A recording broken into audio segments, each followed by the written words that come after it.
eventos finales de la tierra. Ya son las 12:15, hoy día tenemos un evento que comienza a las 3. No sé si alcance a terminarlo, quizás tenga que saltar algunas cosas, pero ustedes comprenden la situación. Así que vamos a ir de lleno a este tema.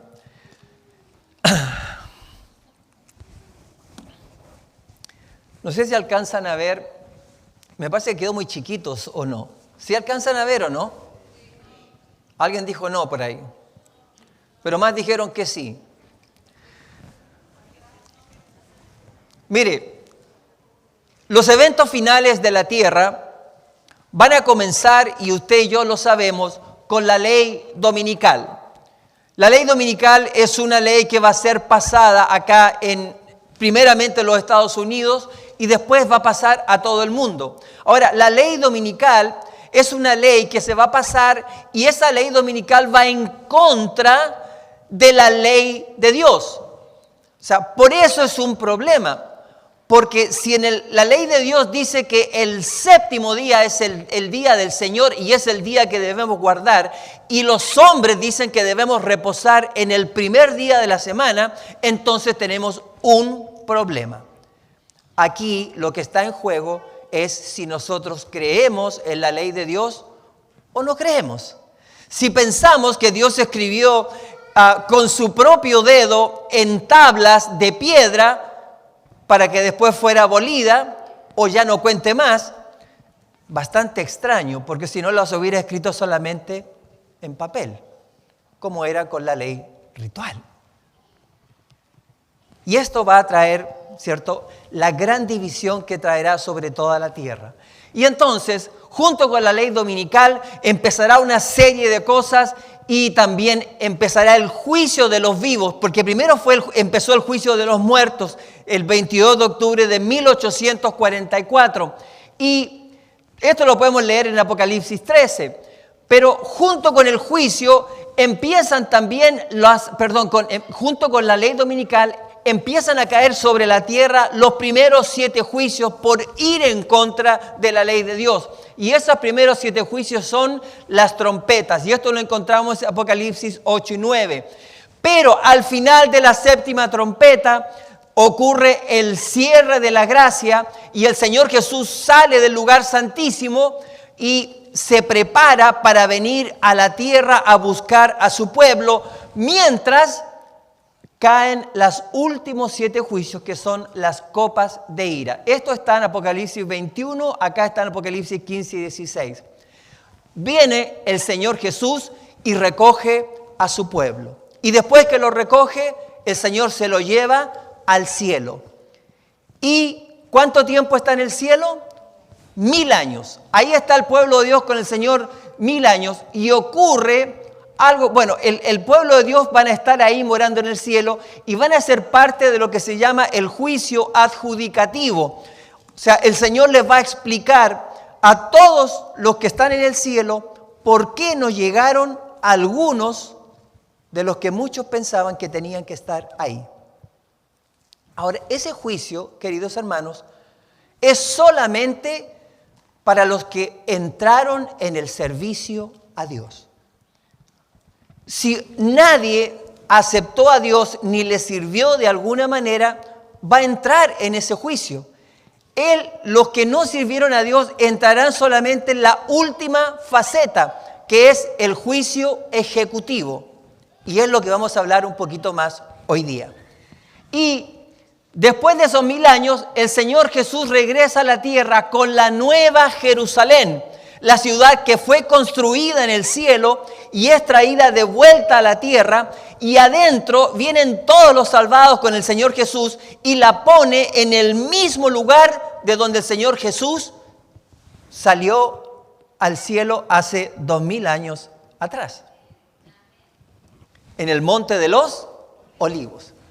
Dice, pero después de eso viene el juicio ejecutivo, la sentencia final para todos los que estaban en esta tierra muertos. El Señor los resucita y reciben la sentencia final. Después de eso, el fuego eterno no solamente se encarga de la sentencia, también purifica la tierra para un nuevo comienzo. ¿Ok? Y después la tierra entra en un periodo, o entrará en un periodo eterno de paz y felicidad. Ninguno de nosotros entendemos lo que es eso. Porque este es un mundo ¿de qué? De pecado, de dolor, de sufrimiento. Ahora, ¿cuál debería ser el lugar perfecto para mostrar lo que es el gobierno de Dios? ¿Cuál debería ser el lugar perfecto? A ver si alguien me puede contestar. Dígalo, hermana. Dígalo. La iglesia. La iglesia debería ser la ventana del cielo acá en la tierra. Y nos estamos quedando cortos en eso. Usted y yo sabemos que hay problemas en la iglesia, que hay situaciones, pero esas situaciones deben ser arregladas. Si usted y yo queremos ser parte de ese pueblo especial. Vamos a ir de lleno. Los invito a ir al libro de Apocalipsis, capítulo 19, versículos 17 y 18.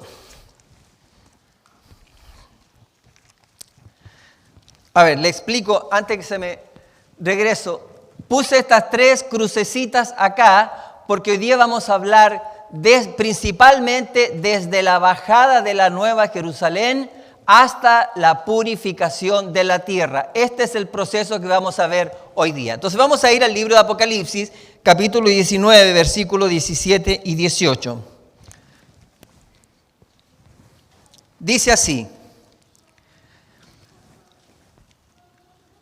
y vi a un ángel que estaba en pie en el sol y clamó a gran voz diciendo a todas las aves que volaban por medio del cielo: venid y congregaos a la cena del gran Dios, para que comáis carnes de reyes y carnes de capitanes y carnes de fuertes y carnes de caballos y de los que están sentados sobre ellos y carnes de todos, libres y siervos, pequeños y grandes. Y vi a 17-18. Aquí el Señor invita a comer carne ¿de qué, hermanos? De toda clase de seres humanos. ¿Y quién es el que se va a dar el festín? Las aves del cielo. ¿Por qué va a ocurrir eso? ¿Y cuándo va a ocurrir eso? Va a ocurrir cuando el Señor Jesús regrese. Y todos los que hayan rechazado al Señor Jesús, que estén vivos, al mirarlo, ¿qué les va a pasar? Van a morir porque no van a poder soportar la gloria de su venida. Ahora, ¿qué se necesita para soportar la gloria de su venida? Porque esa es la pregunta que tenemos que hacer. Se necesita estar completamente transformados a la imagen de Cristo Jesús. Eso es lo que usted y yo tenemos que hacer. Si no, va a ser imposible. Pero aparte de eso, murieron mucha gente durante el período de la gran tribulación y la tierra quedará cubierta de cadáveres. Esa es la gran cena para todas las aves. Apocalipsis capítulo 20, versículos 1 al 3. Dice así: y vi a un ángel descender del cielo, que tenía la llave del abismo y una cadena grande en su mano, y prendió al dragón, aquella serpiente antigua que es el diablo y Satanás, y le ató por 1000 años. Y lo arrojó al abismo y lo encerró, y puso sellos sobre él para que no engañase más a las naciones, hasta que los 1000 años fuesen cumplidos. Y después de esto es necesario que sea desatado un poco de tiempo. ¿Qué ocurre? Todos ellos, los cadáveres, toda la gente que murió, pues no sirve ya más de nada porque están muertos. Y los muertos nada saben, ni tienen más paga. Su memoria es puesta en el olvido. Donde van al Seol no hay ciencia ni sabiduría. Están muertos, no saben nada. Por lo tanto, Satanás está completamente atado de pies y manos. Porque lo único que hace Satanás es engañar, mentir y sobre todo tiene una guerra especial. ¿Contra quién? ¿Contra quién? ¿Contra quién? Dígalo. Si usted es el pueblo de Dios, ¿qué debería decir? Contra mí. Pero yo le pregunto, ¿sí tiene una guerra contra usted? A lo mejor hasta yo lo ayudo a veces. Nosotros debiésemos tener una guerra contra Él.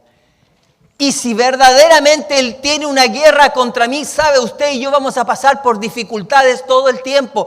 Pero cuanto más dificultades pasemos, más gloria le tenemos que dar a Dios porque Él está permitiendo, porque yo estoy cumpliendo y haciendo algo bueno. Si las cosas le están saliendo color de rosa en su vida, preocúpese. Porque la palabra de Dios dice que el dragón se fue a hacer guerra contra el remanente. Todos aquellos que guardan los mandamientos de Dios y tienen ¿qué cosa? El testimonio de Jesucristo. Sí hay una guerra, hermanos. Pero al estar todos muertos, queda atado. Y es puesto en el abismo. No puede hacer nada, no puede engañar. 1000 años Satanás no va a poder hacer absolutamente nada. Puros cadáveres sobre la tierra. ¿Y a quién va a ir a hablar? Si lo único que a él le gusta es engañar, engañar y seguir engañando.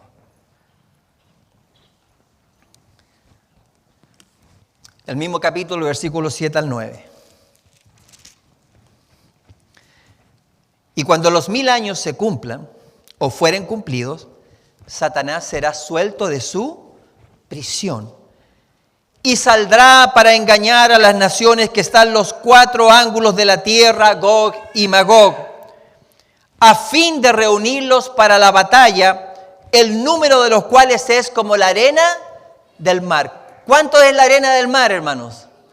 Es incontable. Significa que la gran mayoría de personas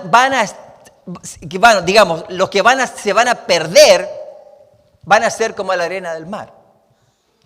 Y los que van a ser salvos van a ser muchos, pero mucho menos.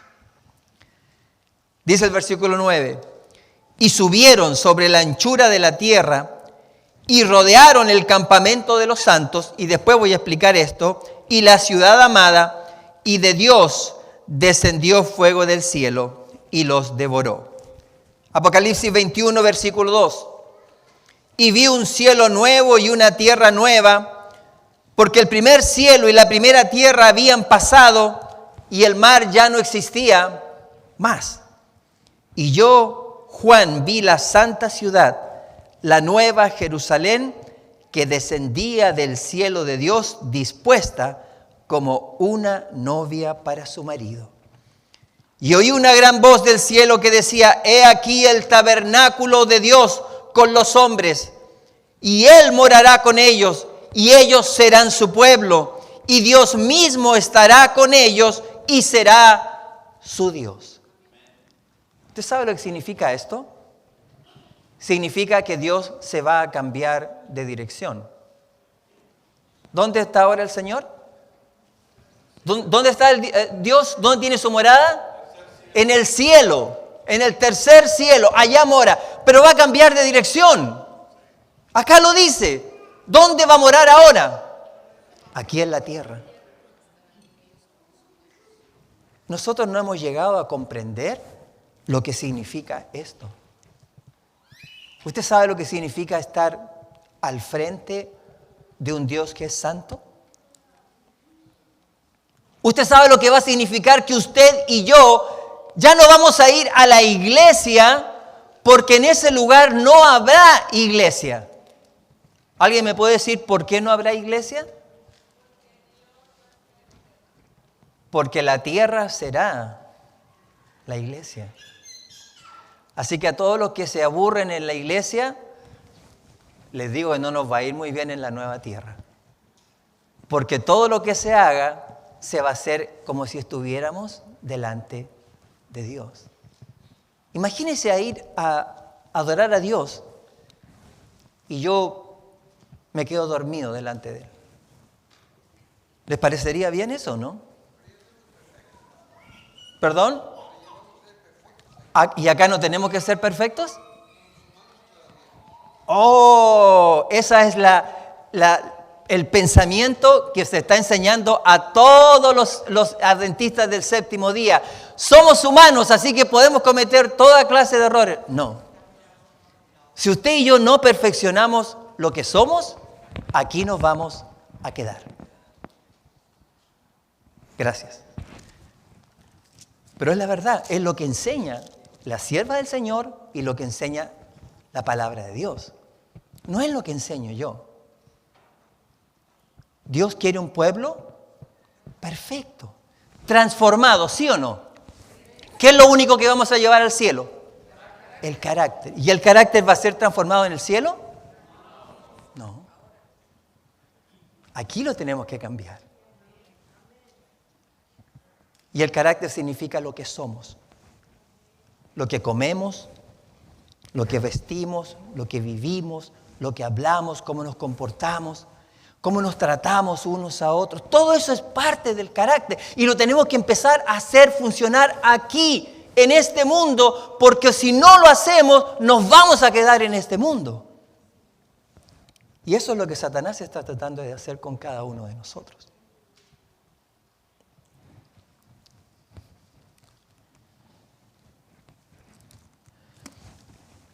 El conflicto de los siglos, capítulo 43, dice, al fin de los 1000 años, Cristo regresa otra vez a la tierra. Le acompaña la hueste de los redimidos y le sigue una comitiva de ángeles. Al descender en majestad aterradora, manda a los muertos impíos que resuciten para recibir su condenación. Para eso los levanta, para que puedan recibir la sentencia final que será dictada para todos ellos. Al descender, se levanta su gran ejército, innumerable como la arena del mar. ¡Qué contraste entre ellos y los que resucitaron en la primera resurrección! Los justos estaban revestidos de juventud y belleza inmortales. Los impíos llevan las huellas de la enfermedad y la muerte. Cuando la ciudad baja, todos los redimidos vienen adentro de la ciudad y ellos pueden mirar hacia afuera y ven a todos los que resucitaron de las tumbas. ¿Y cómo resucitaron ellos? De la misma manera que cuando murieron. Si cuando murieron tenían pensamientos asesinos, van a resucitar con pensamientos asesinos. Si tenían pensamientos pervertidos, resucitarán con pensamientos pervertidos.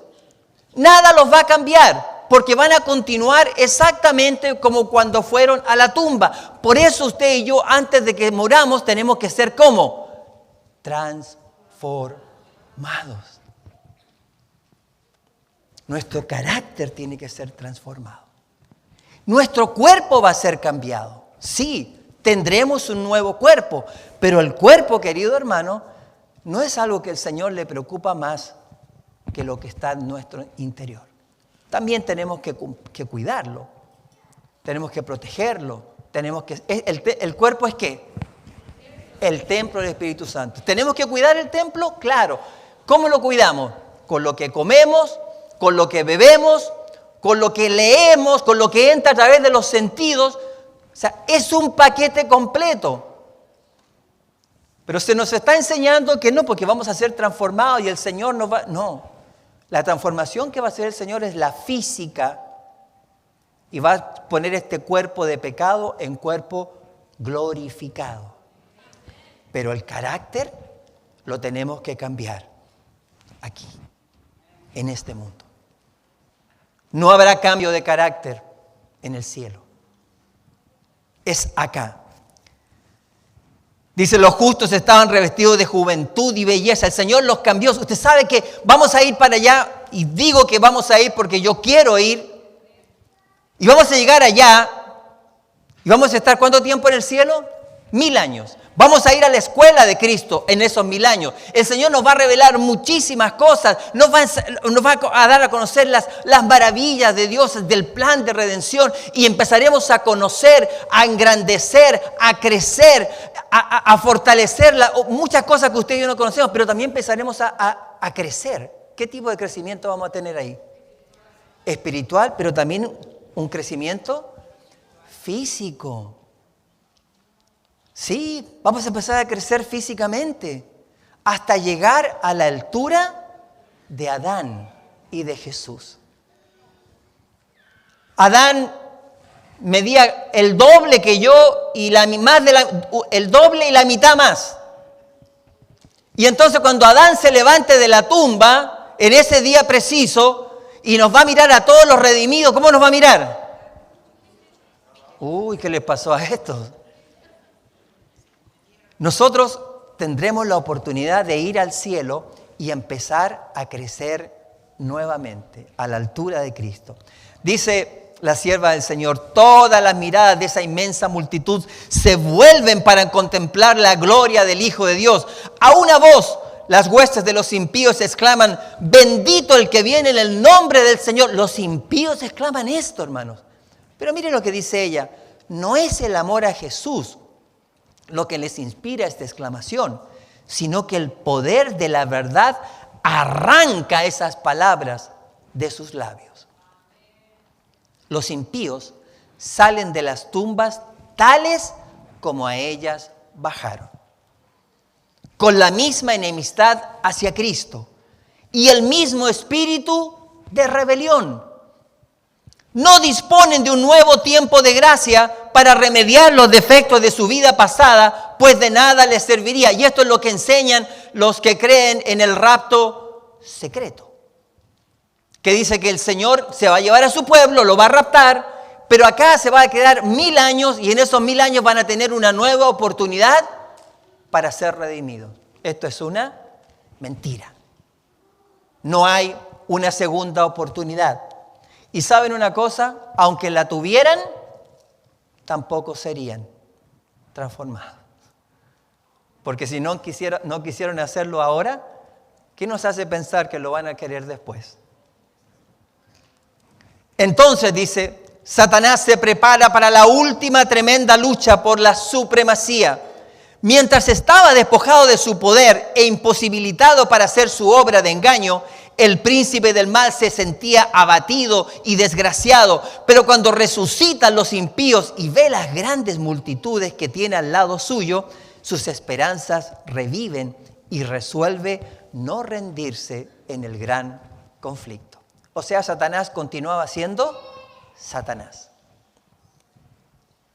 Alistará bajo su bandera a todos los ejércitos de los perdidos. Y por medio de ellos tratará de ejecutar sus planes. Los impíos son sus cautivos. Al rechazar a Cristo, aceptaron la autoridad del jefe de los rebeldes. Están listos para aceptar sus sugerencias o sugestiones y ejecutar sus órdenes. No obstante, fiel a su antigua astucia, no se hace pasar por Satanás. Pretende ser el príncipe que tiene derecho a la posesión de la tierra y cuya herencia le ha sido arrebatada injustamente. Se presenta ante sus súbditos engañados como redentor, asegurándoles que su poder los ha sacado de sus tumbas y que está a punto de librarlos de la más cruel tiranía. Habiendo desaparecido Cristo, porque Cristo venía en la ciudad al bajar y se elevó por sobre la ciudad, pero después de eso baja y desaparece de la vista, ahí donde Satanás aprovecha de empezar a hacer todas sus fechorías. ¿Okay? Dice, Satanás obra milagros para sostener sus pretensiones. Fortalece a los débiles. Él empieza a hacer como si hubiera sido Cristo. Dice, y a todos les infunde su propio espíritu y energía. propone dirigirlos contra el real de los santos y tomar posesión de la ciudad de Dios. En un arrebato belicoso, señala los innumerables millones que han sido resucitados de entre los muertos y declara que como jefe de ellos es muy capaz de destruir la ciudad y recuperar su trono y su reino. ¿Cambió Satanás después de los 1000 años, hermanos? ¿Cuántos años le podríamos dar a Satanás para que cambiase? Ni en toda la eternidad. Ya no tiene vuelta. Y como Él no tiene vuelta y no tiene más entrada al cielo y está perdido para siempre, adivine contra quién voltea Él sus dardos. ¿A quién quieren agarrar? A usted. Sí, a usted que está sentado aquí, lo quiere agarrar y usa toda clase de cosas para que usted deje de creer o empiece a creer otras cosas o empiece a escuchar a personas que nos enseñan la verdad y envuelve a uno y envuelve a otro y le dice, no, salte de ahí porque el que habla ahí, no habla muy fuerte, salte de aquí, no anda a escuchar a este otro que está acá y no para. No para. Y no va a parar tampoco. Lo que usted y yo tenemos que hacer es ponernos a estudiar la palabra de Dios. Dejemos de escuchar a tanta gente y póngase a estudiar. Porque los hombres muchas veces son dirigidos por Satanás mismo. Satanás estudia la palabra de Dios justamente para torcerla. Y nosotros ahí estamos escuchando, ¡ay, este pastor tiene una idea nueva! Y no sabemos que esa idea nueva es una idea satánica. Entre aquella inmensa muchedumbre de todos aquellos que se levantaron, son todos los muertos desde Caín hasta el último que murió, todos ellos se levantan en esa resurrección, la segunda resurrección. Dice, se encuentran numerosos representantes de la raza longeva que existía antes del diluvio. Hombres de estatura elevada y de capacidad intelectual gigantesca que habiendo cedido al dominio de los ángeles caídos, consagraron toda su habilidad y todos sus conocimientos a la exaltación de sí mismos. A nosotros nos contaron la historia que nosotros venimos de una cosita pequeñita y llegamos ahora a lo que estamos ahora. Estamos de lo pequeñito a lo grande. Pero la palabra de Dios y el Espíritu de Profecía nos dice que los hombres antiguos eran inmensamente grandes y eran muy también inteligentes. ¿Y el pecado nos ha hecho qué? Cada vez estamos más pequeñitos. No solamente físicamente, también nuestras capacidades. Dice, hombres cuyas obras artísticas maravillosas hicieron que el mundo idolatrase su genio, pero cuya crueldad y malos ardides mancillaron la tierra y borraron la imagen de Dios. De suerte que el Creador los hubo de raer de la superficie de la tierra.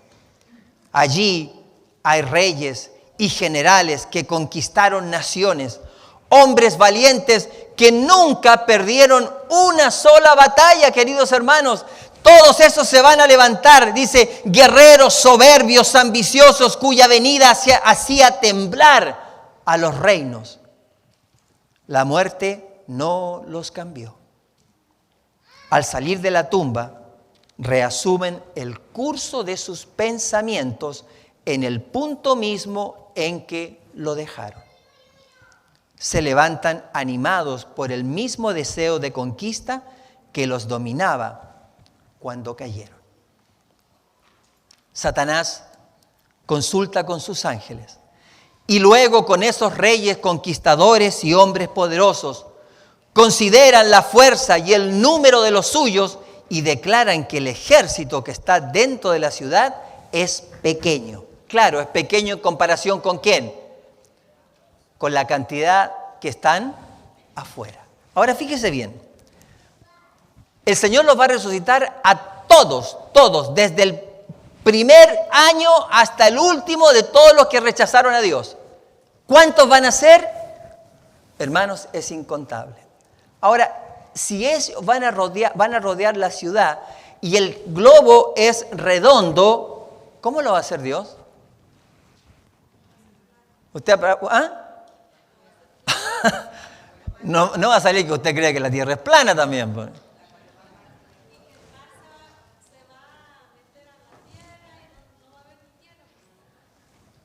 Usted se ha puesto a pensar cómo los va a poner a todos delante alrededor. Son millones, o mejor dicho, billones y billones.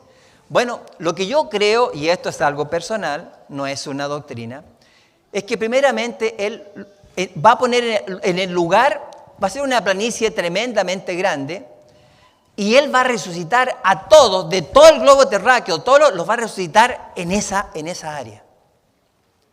Y los va a desplazar, ¿cierto?, para que todos puedan ver a esa ciudad. Van a ser muchísimos. Y ahí los va a tener para que vean llegar a la ciudad de Dios.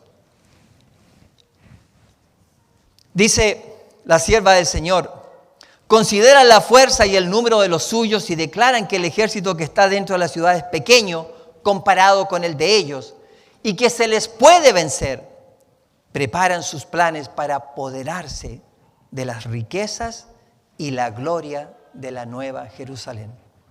En el acto, todos se disponen para la batalla. Hábiles artífices fabrican armas de guerra.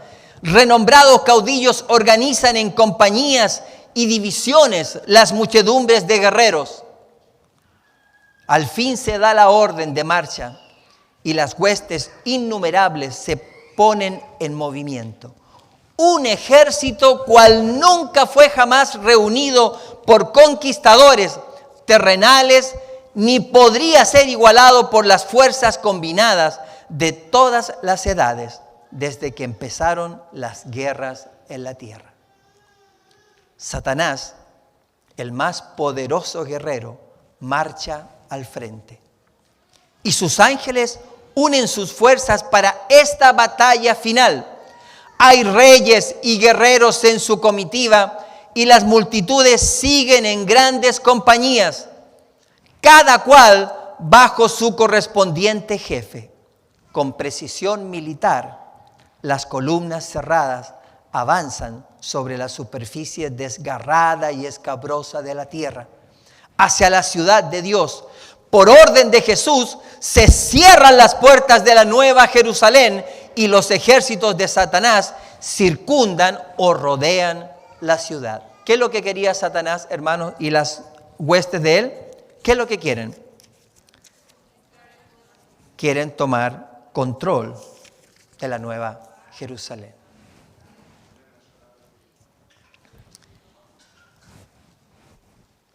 Dice, entonces, Cristo se reaparece a la vista de sus enemigos. Se eleva en medio de la ciudad, se eleva por sobre todos los millones que están ahí mirando. Dice, muy por encima de la ciudad, sobre un fundamento de oro bruñido, hay un trono alto encumbrado. En el trono está sentado el Hijo de Dios.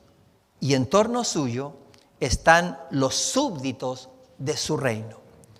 Ningún lenguaje, ninguna pluma puede expresar ni describir el poder y la majestad de Cristo.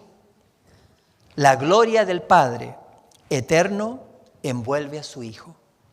El esplendor de su presencia llena la ciudad de Dios, rebosando más allá de las puertas e inundando toda la tierra con su brillo. Inmediatos al trono se encuentran los que fueron alguna vez celosos en la causa de Satanás, pero que cual tizones arrancados del fuego siguieron luego a su Salvador con profunda e intensa devoción. Vienen después los que perfeccionaron su carácter cristiano en medio de la mentira y de la incredulidad. Ahí está una vez más la explicación que estábamos dando. Los que honraron la ley de Dios cuando el mundo cristiano la declaró abolida o que no se podía guardar. Y los millones de todas las edades que fueron martirizados por su fe. Y más allá está la grande muchedumbre que nadie podía contar. ¿Saben? Los primeros que ocupan el lugar son los que estuvieron en la parte final antes de la segunda venida. Esos estarán más cerca de Jesús que todos los demás. Te pregunto, ¿dónde piensas tú que vas a estar en este grupo? ¿Estarás dentro de la ciudad? ¿Fuera de la ciudad? ¿Cerca de Jesús? ¿Dónde estaremos? ¿De quién depende eso? ¿Depende del arquitecto de la ciudad? ¿De si abren la puerta o la cierran?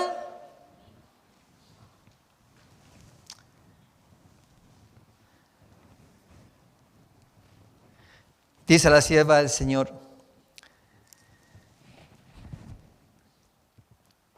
Cordero, dice, me quedé. Y más allá está la grande muchedumbre que nadie podía contar, de entre todas las naciones y las tribus y los pueblos y las lenguas, de pie ante el trono y delante del Cordero, revestidos de ropas blancas y teniendo palmas en sus manos. Esto está en Apocalipsis 7:9. Su lucha ya terminó, ganaron la victoria, disputaron el premio de la carrera y lo alcanzaron. La palma que llevan en la mano es símbolo de su triunfo. La vestidura blanca, emblema de la justicia perfecta de Cristo que es ahora de ellos. Los redimidos entonan un canto de alabanza que se extiende y repercute por las bóvedas del cielo. Atribúyase la salvación a vuestro Dios, que está sentado sobre el trono, y al Cordero. Ángeles y serafines unen sus voces en adoración. Al ver los redimidos, el poder y la malignidad de Satanás han comprendido como nunca antes que ningún poder fuera del de Cristo habría podido hacerlos vencedores. ¿Cuál es el único poder en el cual podemos ser vencedores, hermanos? Es el poder de Jesús. No hay nada que tú y yo podamos hacer para ser salvos, excepto aceptarlo a Él y dejar que Él reine soberano en el corazón humano. Dejar de lado mis propias opiniones, dejar de lado mis propios conceptos, dejar de lado mis propias ideas, porque eso es parte del centralismo o egoísmo o amar al yo. Mi opinión es más importante que lo que está escrito. Y eso es un grave error. Entre toda esa muchedumbre, ni uno solo se atribuye a sí mismo la salvación como si hubiese prevalecido con su propio poder y bondad. Nada se dice de lo que han hecho o sufrido, sino que el tema de cada canto, la nota dominante de cada antífona es salvación a nuestro Dios y al Cordero. En presencia de los habitantes de la tierra y del cielo reunidos, se efectúa la coronación final del Hijo de Dios. Y entonces, revestido de suprema majestad y poder, el Rey de Reyes falla el juicio de aquellos que se rebelaron contra su gobierno y ejecuta justicia contra los que transgredieron su ley. ¿Es importante la ley de Dios, hermanos? Si tú y yo no guardamos la ley de Dios, estamos perdiendo el tiempo. Así de simple. La ley de Dios representa el carácter de Dios. Cuando tú y yo guardamos la ley de Dios, estamos diciendo que el que manda sobre mí está arriba. Así de simple.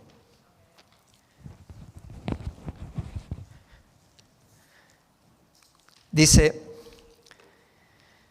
se rebelaron contra su gobierno y ejecuta justicia contra los que transgredieron su ley y oprimieron a su pueblo.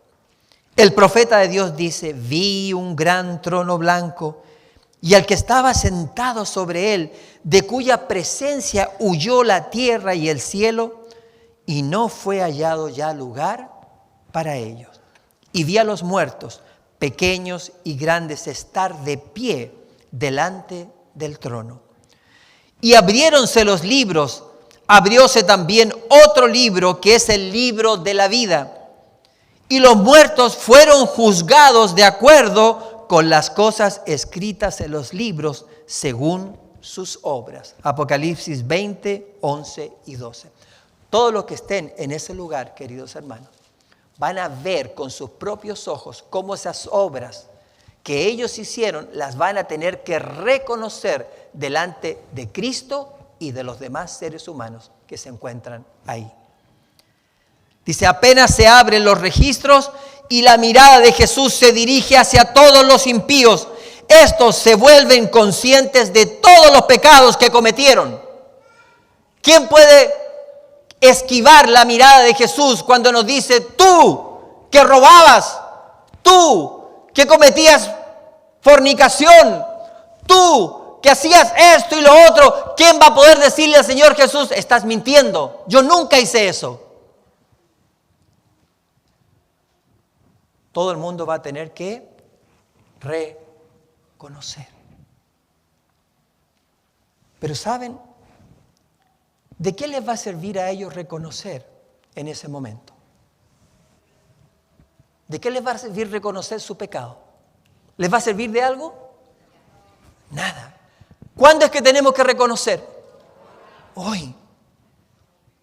Hoy tenemos que reconocer, hoy tenemos que cambiar la dirección de nuestra vida. Sí, es mucho más profundo que venir y sentarse en la iglesia y escuchar 1 hora y media. Significa un cambio de dirección en lo que tú y yo somos. Si queremos entrar a la Canaán celestial y después a la nueva tierra, no vamos a entrar si no hemos confesado todo lo que tenemos que confesar y apartarnos de todo lo que nos tenemos que apartar.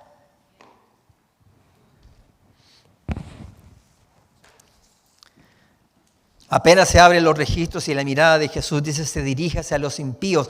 Estos se vuelven conscientes de todos los pecados que cometieron. Reconocen exactamente el lugar donde sus pies se apartaron del sendero de la pureza y de la santidad. Y cuán lejos el orgullo y la rebelión los han llevado en el camino de la transgresión de la ley de Dios. ¿Qué es el pecado, hermanos? De acuerdo a la palabra de Dios. ¿Qué es el pecado? Transgresión de la ley. La ley fue dada para que usted y yo sepamos cuál es el pecado. Porque si no hay ley, no hay tampoco pecado. ¿No es cierto? Y si no hay ley, ¿de qué vamos a ser juzgados? El juicio no tendría ningún sentido. A ver, cuando usted se va a una corte suprema y lo paró un policía, y entonces usted va y dice, mire, señor juez, me paró el policía, pero ahí decía que yo podía ir a 60 y yo iba a 61. ¿Estaba infringiendo la ley, sí o no? Bueno, para hacer la cosa corta, él se tuvo que presentar porque había una ley. Si no hubiera habido ley, ¿para qué habría juicio? Por eso también hay un juicio para todos nosotros, porque si no hay ley, ¿para qué va a haber un juicio? ¿No les parece? No tendría sentido un juicio sin ley. Hay leyes civiles, hay leyes del tránsito, hay leyes industriales, hay leyes ambientales, hay leyes para todo orden de cosas, pero ahí andan diciendo algunos que la ley de Dios ya no es válida. Qué tremendo error, hermanos.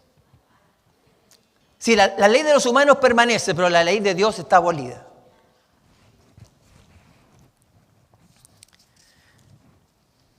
Las tentaciones seductoras que ellos fomentaron cediendo al pecado, las bendiciones que pervirtieron, su desprecio de los mensajeros de Dios, los avisos rechazados, la oposición de corazones obstinados y sin arrepentimiento, todo eso sale a relucir como si estuviese escrito con letras de fuego. Todos los que estaban ahí escucharon de parte de los labios de Jesús decir estas cosas.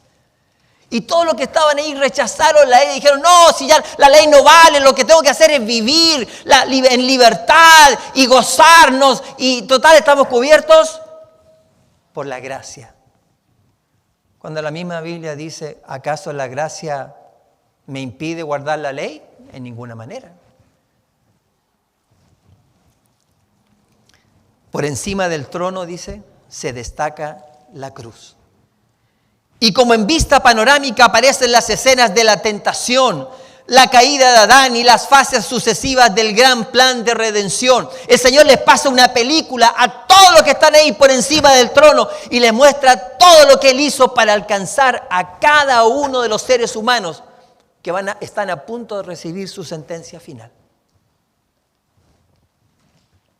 El humilde nacimiento del Salvador, su juventud pasada en la sencillez y en la obediencia, su bautismo en el Jordán, el ayuno y la tentación en el desierto, su misterio público que reveló a los hombres las bendiciones más preciosas del cielo, los días repletos de obras de amor y misericordia y las noches pasadas en oración y vigilia en la soledad de los montes. Las conspiraciones de la envidia, del odio y de la malicia con que se recompensaron sus beneficios. La terrible, misteriosa agonía en Getsemaní, bajo el peso abrumador de los pecados de todo el mundo. La traición que le entregó en manos de la turba asesina. Los terribles acontecimientos de esa noche de horror. El preso resignado y olvidado de sus discípulos más amados, arrastrado brutalmente por las calles de Jerusalén. El Hijo de Dios presentado con visos de triunfo ante Anás, obligado a comparecer en el palacio del sumo sacerdote, en el pretorio de Pilato, ante el cobarde y cruel Herodes, ridiculizado, insultado, atormentado y condenado a muerte. Todo eso está representado en vivo. Todos lo van a ver.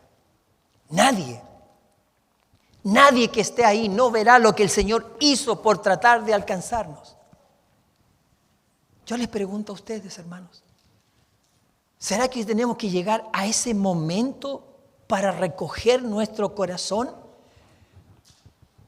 y llegar a una entrega total con Jesús? Porque si llegamos a ese momento ya es demasiado tarde.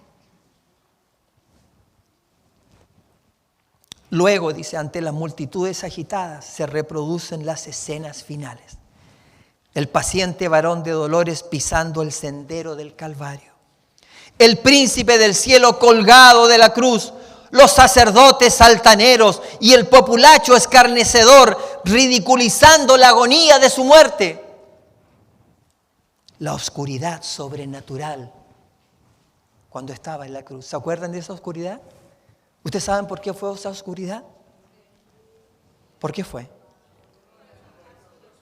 ¿Para qué? Porque su padre vino a verlo, pero tenía que velar su presencia. Si un solo rayo de la gloria de su padre se hubiera revelado, hubieran caído muchos muertos o todos muertos. Pero no se lo reveló, Él vino a estar con él. Por eso fue una sombra densa y oscura. Dice, la oscuridad sobrenatural, el temblor de la tierra, un terremoto, las rocas destrozadas y los sepulcros abiertos que señalaron el momento en que expiró el Redentor del mundo. La escena terrible se presenta con toda exactitud. Satanás, sus ángeles y sus súbditos no pueden apartar los ojos del cuadro que presenta su propia obra. Imagínense, Satanás y todos sus ángeles estaban viendo esta película, como si hubieran estado viendo una película como la gente en Hollywood hoy en día, ¿no? No se querían perder ni una sola parte.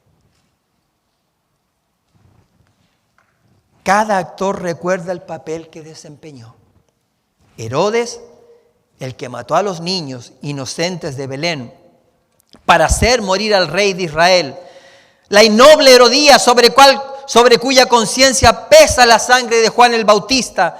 El débil Pilato, esclavo de las circunstancias. Los soldados escarnecedores, los sacerdotes y gobernantes y la muchedumbre enloquecida que gritaba: recaiga sobre su sangre sobre nosotros y sobre nuestros hijos. Y eso fue lo que pasó. Ellos gritaron: que caiga su sangre sobre nosotros. Les pregunto, ¿cayó la sangre sobre ellos? Claro que cayó. Han sido perseguidos por todos lados, matados, los han dejado para morir muertos de hambre. Y no estoy diciendo que sea correcto, pero estaba escrito que esto iba a ocurrir porque ellos rechazaron, ¿qué cosa? Rechazaron el cordero que ellos sacrificaban todos los días a las 3 de la tarde.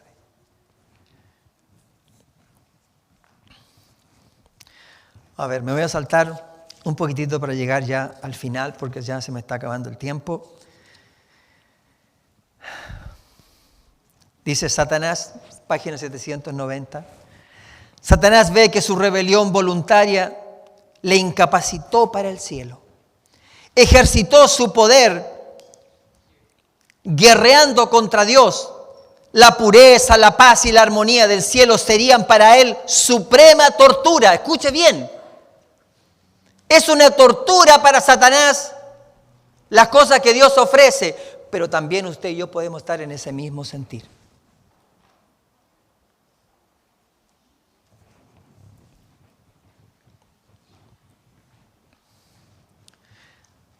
Dice, sus acusaciones contra la misericordia y la justicia de Dios están ya acalladas. No tiene nada que decir. Los vituperios que procuró lanzar contra Jehová recaen enteramente sobre él. Y ahora Satanás se inclina y reconoce la justicia de su sentencia. ¿Quién no te temerá, oh Señor, y glorificará tu nombre? Porque tú solo eres santo, porque todas las naciones vendrán y adorarán delante de ti. Porque tus actos de justicia han sido manifestados.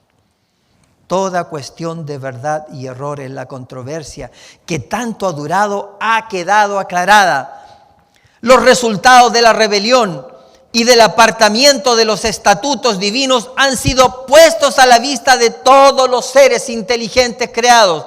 El desarrollo del gobierno de Satanás, en contraste con el de Dios, ha sido presentado a todo el universo. Satanás ha sido condenado por sus propias obras. La sabiduría de Dios, su justicia y su bondad quedan por completo reivindicadas. Queda también comprobado que todos sus actos en el gran conflicto fueron ejecutados de acuerdo con el bien eterno de su pueblo y el bien de todos los mundos que Él creó. Todas tus obras alabarán, oh Jehová, y tus piadosos siervos te bendecirán. Y me voy a saltar a la última parte, está en página 792. Dice, porque toda batalla de quien pelea es con estruendo y con revolcamiento de vestidura en sangre. Mas esto será para quema y pábulo de fuego. Porque Jehová está airado sobre todas las gentes e irritado sobre el ejército de ellas. Destruirálas y entregarálas al matadero. Sobre los malos lloverá lazos, fuegos y azufres. Con vientos de torbellinos será la porción del cáliz de ellos. Isaías capítulo 9, versículo 5, Isaías 34, 2, Salmos 11, 6. Dios hace descender fuego del cielo, la tierra está quebrantada, salen a relucir las armas escondidas en sus profundidades. Llamas devoradores se escapan por todas partes de grietas amenazantes. Hasta las rocas están ardiendo. Ha llegado el día que arderá como horno. Los elementos se disuelven con calor abrasador. La tierra también y las obras que hay en ellas están abrasadas. Malaquías 4, 1 y 2, Pedro capítulo 3, versículo 10. La superficie de la tierra parece una masa fundida, un inmenso lago de fuego hirviente. Es la hora del juicio y perdición de los hombres impíos. Es día de venganza de Jehová, año de retribuciones en el pleito de Sión. Isaías 34, 8. La obra de destrucción de Satanás ha terminado para siempre. Durante 6,000 años obró a su gusto, llenando la tierra de dolor y causando penas por todo el universo. Toda la creación gimió y sufrió en angustia. Ahora, las criaturas de Dios han sido libradas para siempre de su presencia y de sus tentaciones. Ya descansa y está en quietud toda la tierra. Prorrumpen los hombres justos en cánticos, y un grito de adoración y triunfo sube de entre todo el universo leal. Se oye como si fuese el estruendo de una gran multitud y como si fuese el estruendo de muchas aguas y como si fuese el estruendo de poderosos truenos que decían: aleluya, porque reina el Señor Dios, el Todopoderoso. Apocalipsis 19, 6. Mientras la tierra estaba envuelta en el fuego de la destrucción, los justos vivían seguros en la ciudad santa. La segunda muerte no tiene poder sobre los que tuvieron parte en la primera resurrección. Mientras Dios es para los impíos un fuego devorador, es para su pueblo un sol y un escudo. Apocalipsis 26, Salmos 84, 11. Dios pondrá las cosas en su lugar. ¿Estás pasando por un momento difícil? ¿Estás pasando por pruebas? ¿Hay dolor en tu corazón? ¿Hay descontento en tu corazón? ¿Tienes dudas? Todas esas cosas es normal que las pasemos. Lo que sí no es normal es que tú y yo, como se dice, tiremos la toalla porque en este momento no encontramos respuesta. No podemos dejar de ser lo que somos si no nos abrazamos al Señor Jesucristo, hermanos. Es nuestra única y nuestra verdadera oportunidad. No tenemos más opciones que esa y el tiempo cada vez se acorta más. Usted está viendo lo que está ocurriendo en estos momentos. Dígame, ¿cuánto tiempo más le da a este mundo? ¿Cuánto? Cuando el pecado abunda por todas partes. Aún en la iglesia, el pecado abunda. Todos nosotros debemos creer de corazón que el tiempo de su segunda venida está muy, pero muy cerca. Pero yo te pregunto, ¿estás preparado para esa segunda venida? ¿Estoy yo preparado? ¿Estoy haciendo lo que tengo que hacer? ¿Lo que Dios me pide? ¿Está mi mente y mi carácter a la altura de lo que Dios está pidiendo de mí? Yo no puedo contestar por ti, ni tú por mí. Cada uno tiene que contestar por cada uno. Tú y yo seremos pasados por un escrutinio celestial severo y ninguna cosa quedará al azar. No dejes que Satanás te envuelva con este mundo. No dejes que Satanás te envuelva con sus tramas y sus mentiras. No dejes que Satanás haga lo que él quiera contigo. Busca a Dios. Dios está aquí, en este libro. Y tú lo puedes encontrar todas las veces que tú quieras. Pero hay un día especial, porque ese día especial Dios se hace presente. Y ese es el séptimo día. Cuando tú guardas el séptimo día, tienes un encuentro personal con el Señor Jesucristo. Y si tú entras en su palabra, ese encuentro se hace aún más profundo, más íntimo y más duradero. Tú y yo tenemos muchas decisiones que tomar. Hemos escuchado por mucho tiempo al enemigo hablarnos. Y lo seguimos escuchando. Pero la voz de Jesús está empezando a sonar alto y clara. ¿Quién la va a escuchar? Aquellos que abran su corazón a Él. No hay más. Vamos a cantar un himno. Vamos a ponernos de pie.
No sé si pueda poner esta última...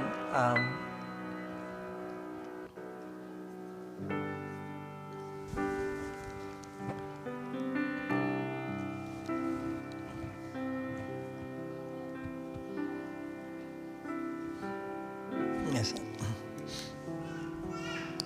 Encontré esta... no es una... Nadie ha visto todavía la ciudad de Jerusalén, la ciudad amada.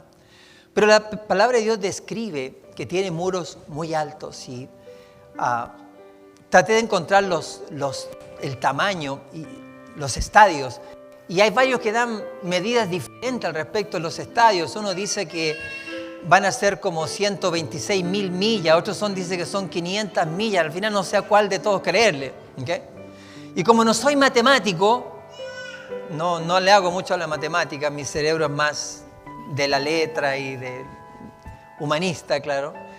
No me quise meter en ese asunto. Pero hay algo que sí me quedó muy claro.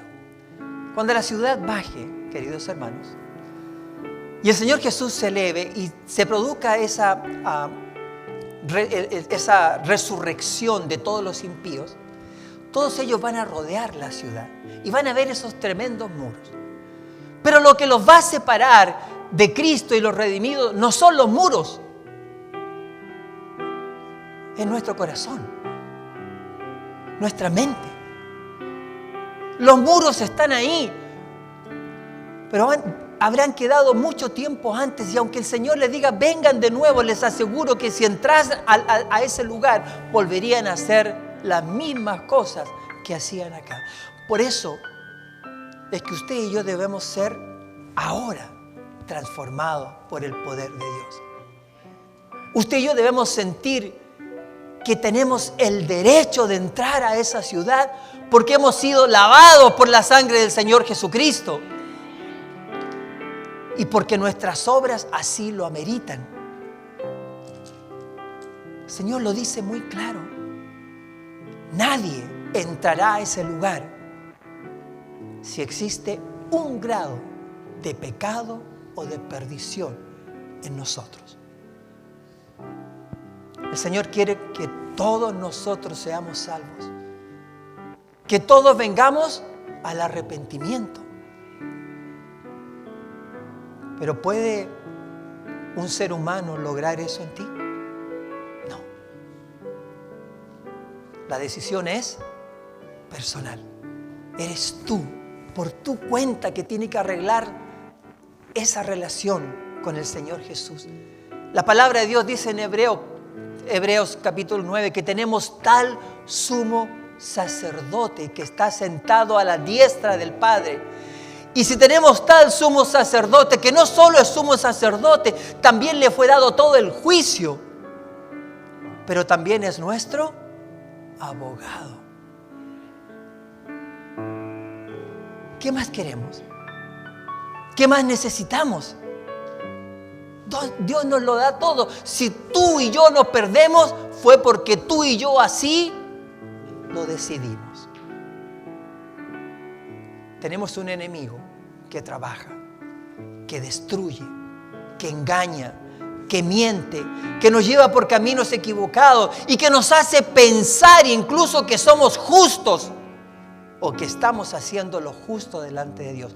Hay una sola forma de determinar si estoy en lo correcto. Es a la luz de las Escrituras y con el poder del Espíritu Santo. Todo lo demás no sirve. Yo quisiera preguntar en esta hora, ¿hay alguien aquí que quisiera decirle al Señor: Señor, necesito ayuda? Necesito ayuda porque reconozco que no estoy en el camino de la salvación en este momento. Aunque esté aquí sentado, aunque esté aquí de pie, pero reconozco que hay cosas que necesitan ser cambiadas y transformadas. Si tú quieres decirle al Señor: Señor, ayúdame, yo quiero ser salvo, yo quiero llegar al cielo, pero estoy corto, me he quedado corto de las cosas que tú estás pidiendo. Tú le quieres decir al Señor eso. Ayúdame, Padre Celestial, con el poder tuyo para ser triunfador. Yo te invito que vengas aquí al frente. Amén. Amén. Amén. Señor le bendiga. Señor le bendiga a usted.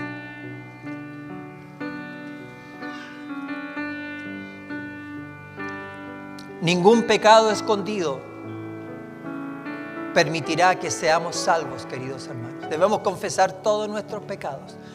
Debemos apartarnos de todos los pecados, de los más pequeños hasta los más grandes, si queremos llegar y entrar a un lugar santo y presentarnos delante de un Dios santo. Nada que no haya sido santificado podrá mirarlo a los ojos, a su rostro. Por lo tanto, usted y yo debemos empezar a vivir santamente. ¿Dónde? Aquí. ¿Cuándo? Ahora. No mañana. Porque todos los sábados decimos, sí, la próxima semana yo comienzo. Y voy a cambiar mis cosas. No, pero me va a dar una semana más. Y el Señor va a venir y nos va a pillar a todos igual. Dándonos un día más, una semana más. Y nos vamos a transformar como las vírgenes que no pusieron aceite en sus lámparas. Y después vamos a querer que alguien más nos dé de su aceite, pero eso usted sabe que no es así. Dios va a preparar un pueblo y depende de tu decisión si te va a usar a ti o va a tener que usar a alguien más. Dios quiere que todos los que estamos aquí, todos seamos salvos. Dios te ama, a ti y a mí, a los que están parados, a los que están conversando, a los que están afuera, a los que están aquí mirando el teléfono, a todos nos ama igual. Pero hay algo que Él no puede hacer, no te puede salvar si tú no lo quieres. Claro, cuando el Señor ponga al final de todo y veas y reconozcas que el Señor trató, ay sí, Él trató, pero ya es demasiado tarde. Ahora no ves, ahora solamente escuchas. Y escuchas a un hombre,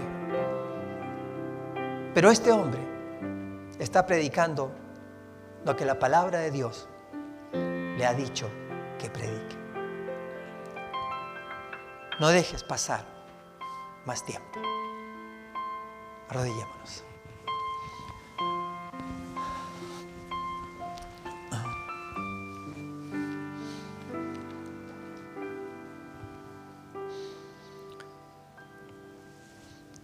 Señor y Padre Celestial,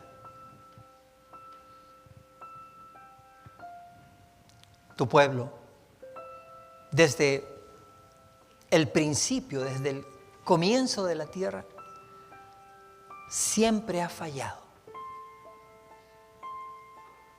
En todas las etapas tuviste que levantar jueces, profetas, hombres que trataran de hacer volver a tu pueblo a los caminos de fidelidad y de verdadera adoración. En este tiempo, nosotros también tenemos a alguien que nos ha dado toda la luz en sus libros y en sus escritos para que sepamos lo que va a ocurrir en el tiempo final.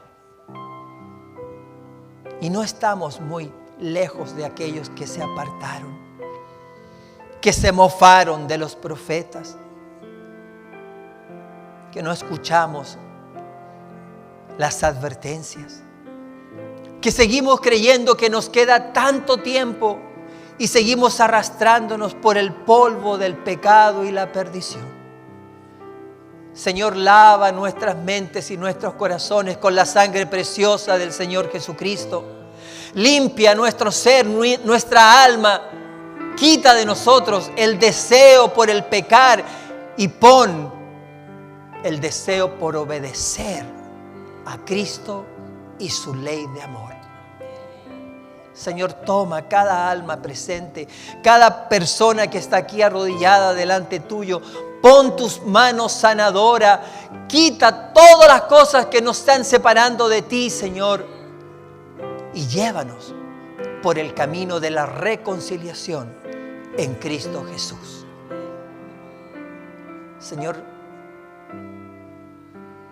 un día Isaías en visión pudo ver a Jehová,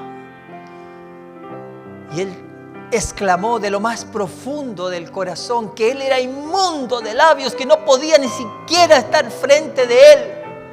Pero el Señor mandó a un ángel para que tocase sus labios y fuese limpiado y se sintiese que tenía el derecho de estar delante de nuestro Dios. Todos nosotros necesitamos ser tocados por tu mano y por ese carbón encendido. Purifica nuestra mente, purifica nuestro corazón, purifica todo lo que somos y perdónanos, Señor, por nuestras muchas faltas y pecados, por nuestro desamor, por nuestra indiferencia, por no ser lo que tú quieres que seamos. Te lo rogamos y pedimos en el nombre bendito de nuestro Señor Jesucristo. Amén, Señor. Amén.